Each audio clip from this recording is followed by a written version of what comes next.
жыл басына таласқан хайуандар.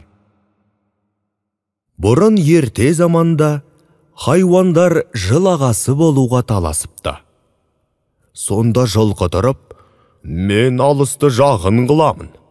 Күшімді болса көрет, сүтімді болса ішет, қылыма шейін арқан, жебесет. Адамға менен пайдалы мал жоқ, жыл ағасы мен боламын, дейді. Түйе, сен адамның жұмысын қылсаң, соло, шөп асайтын тамағың үшін құл болдың. Міне, мен сен көтер алмайтын ауырды көтеріп, неше айлық алыс жерлерге барамын. Аш болдым деп, арпа, сұлы сұрамаймын. Көде болса, көде, жусан болса, жусан.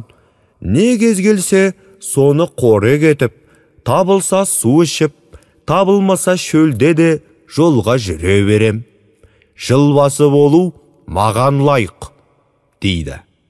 Сиыр, адам егін ексе, мені жегет, сүтімді ішет, құрт май істейді. Жыл басы болу маған лайық, дейді. Қой, мен болмасам, қазақ үйін немен жабар ет?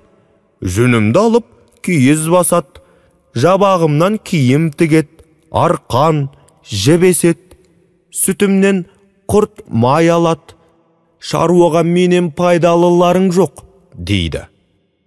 Сонда ит, мен болмасам, сендердің көбіңді не ұрлап, не қасқыр жеп таусар ет. Мен сендердің баршаларыңның бақташыңмын. Дұшпан көрінсе үріп, абалап, иеме хабар беремін. Руф, руф, дейді. Тауық, мен болмасам, адамдар ерте жұмысына бармай, ұйықтап қалар ет. Мен таңертең тұрып, таң атты деп шақырып, хабар айтам. Кеш болса, жатар мезгіл болды деп, тағы шақырам, дейді. Тышқан не айтарын білмей тұрады да, бір түрлі қулы қойлап, жиылған көпке, бұл таластан еш нәрсе өнбес.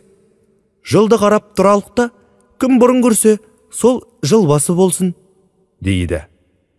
Өзгелері қарап тұрғанда, түйе өзінің бойына сеніп, менен бұрын кім көрет, деп, тышқанның сөзін қостап, бәрі қарасып тұрады. Біраздан соң, тышқан жорғалап, түйенің үстіне шығып, өркешінің бастына мініп отырады. Көп хайуан таласып, біз көреміз деп тұрғанда, ең биікте отырған тышқанды елемепті. Сонан соң, жылды бәрінен бұрын тышқан көріп, хабар беріп, жыл басы болыпты. Түйе бойына сеніп, жылдан құр қалыпты.